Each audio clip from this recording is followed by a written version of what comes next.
Chapter 5. Sexual Morality. We must now consider Christian morality as regards sex, what Christians call the virtue of chastity. The Christian rule of chastity must not be confused with the social rule of modesty, in one sense of that word, i.e., propriety or decency. The social rule of propriety lays down how much of the human body should be displayed, and what subjects can be referred to, and in what words, according to the customs of a given social circle. Thus, while the rule of chastity is the same for all Christians at all times, the rule of propriety changes.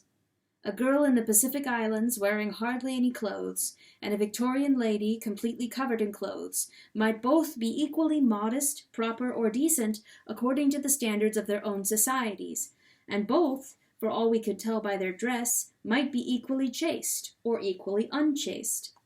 Some of the language which chaste women used in Shakespeare's time would have been used in the 19th century only by a woman completely abandoned.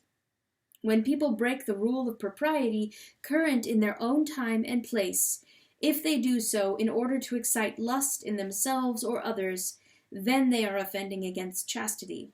But if they break it through ignorance or carelessness, they are guilty only of bad manners. When, as often happens, they break it defiantly in order to shock or embarrass others, they are not necessarily being unchaste, but they are being uncharitable, for it is uncharitable to take pleasure in making other people uncomfortable. I do not think that a very strict or fussy standard of propriety is any proof of chastity or any help to it. I therefore regard the great relaxation and simplifying of the rule which has taken place in my own lifetime as a good thing. At its present stage, however, it has this inconvenience, that people of different ages and different types do not all acknowledge the same standard, and we hardly know where we are. While this confusion lasts, I think that old or old-fashioned people should be very careful not to assume that young or emancipated people are corrupt whenever they are, by the old standard, improper, and in return that young people should not call their elders prudes or Puritans because they do not easily adopt the new standard. A real desire to believe all the good you can of others and to make others as comfortable as you can will solve most of the problems. Chastity is the most unpopular of the Christian virtues. There is no getting away from it. The Christian rule is either marriage with complete faithfulness to your partner or else total abstinence. Now this is so difficult and so contrary to our instincts that obviously either Christianity is wrong or our sexual instinct, as it now is, has gone wrong. One or the other. Of course, being a Christian, I think it is the instinct which has gone wrong, but I have other reasons for thinking so. The biological purpose of sex is children, just as the biological purpose of eating is to repair the body. Now, if we eat whenever we feel inclined and just as much as we want, it is quite true most of us will eat too much, but not terrifically too much. One man may eat enough for 2, but he does not eat enough for 10. The appetite goes a little beyond its biological purpose, but not enormously. But if a healthy young man indulged his sexual appetite whenever he felt inclined, and if each act produced a baby, then in 10 years he might easily populate a small village. This appetite is in ludicrous and preposterous excess of its function. Or take it another way. You can get a large audience together for a striptease act, that is, to watch a girl undress on the stage. Now suppose you come to a country where you could fill a theater by simply bringing a covered plate to the stage, and then slowly lifting the cover so as to let everyone see, just before the lights went out, that it contained a mutton chop or a bit of bacon. Would you not think that in that country something had gone wrong with the appetite for food? And would not anyone who had grown up in a different world think that there was something equally queer about the state of the sex instinct among us? One critic said that if he found a country in which such a striptease act with food were popular, he would conclude that the people of the country were starving. He meant, of course, to imply that such things as the striptease act resulted not from sexual corruption, but from sexual starvation. I agree with him that if, in some strange land, we found that similar acts with mutton chops were popular, One of the possible explanations which would occur to me would be famine. But the next step would be to test our hypothesis by finding out whether, in fact, much or little food was being consumed in that country. If the evidence showed that a good deal was being eaten, then, of course, we should have to abandon the hypothesis of starvation and try to think of another one. In the same way, before accepting sexual starvation as the cause of the striptease, we should have to look for evidence that there is in fact more sexual abstinence in our age than in those ages when things like the striptease were unknown. But surely there is no such evidence. Contraceptives have made sexual indulgence far less costly within marriage and far safer outside it than ever before, and public opinion is less hostile to illicit unions and even to perversions than it has been since pagan times. Nor is the hypothesis of starvation the only one we can imagine. Everyone knows that the sexual appetite, like our other appetites, grows by indulgence. Starving men may think much about food, but so do gluttons, the gorged, as well as the famished, like titillations. Here is a third point. You find very few people who want to eat things that really are not food, or do other things with food instead of eating it. In other words, perversion of the food appetite are rare, but perversions of the sex instinct are numerous, hard to cure, and frightful. I am sorry to have to go into all these details, but I must. The reason why I must is that you and I, for the last 20 years, have been fed all day long on good solid lies about sex. We have been told, till one of us is sick of hearing it, that sexual desire is in the same state as any of our other natural desires, and that if only we abandon the silly old Victorian idea of hushing it up, everything in the garden will be lovely. It is not true. The moment you look at the facts and away from the propaganda, you see that it is not. They tell you sex has become a mess because it was hushed up, but for the last 20 years it has not been. It has been chattered about all day long, yet it is still in a mess. If hushing up had been the cause of the trouble, ventilation would have set it right, but it has not. I think it is the other way round. I think the human race originally hushed it up because it had become a mess. Modern people are always saying sex is nothing to be ashamed of. They may mean two things. They may mean there is nothing to be ashamed of in the fact that the human race reproduces itself in a certain way, nor in the fact that it gives pleasure. If they mean that, they are right. Christianity says the same. It is not the thing, nor the pleasure, that is the trouble. The old Christian teachers said that if man had never fallen, sexual pleasure, instead of being less than it is now, would actually have been greater. I know some muddle-headed Christians have talked as if Christianity thought that sex or the body or pleasure were bad in themselves, but they were wrong. Christianity is almost the only one of the great religions which thoroughly approves of the body, which believes that matter is good, that God himself once took on a human body, that some kind of body is going to be given to us even in heaven, and is going to be an essential part of our happiness or beauty and our energy. Christianity has glorified marriage more than any other religion, and nearly all the greatest love poetry in the world has been produced by Christians. If anyone says that sex in itself is bad, Christianity contradicts him at once. But of course, when people say sex is nothing to be ashamed of, they may mean the state into which the sexual instinct has now got is nothing to be ashamed of. If they mean that, I think they are wrong. I think it is everything to be ashamed of. There is nothing to be ashamed of in enjoying your food. There would be everything to be ashamed of if half the world made food the main interest of their lives and spent their time looking at pictures of food and dribbling and smacking their lips. I do not say you and I are individually responsible for the present situation.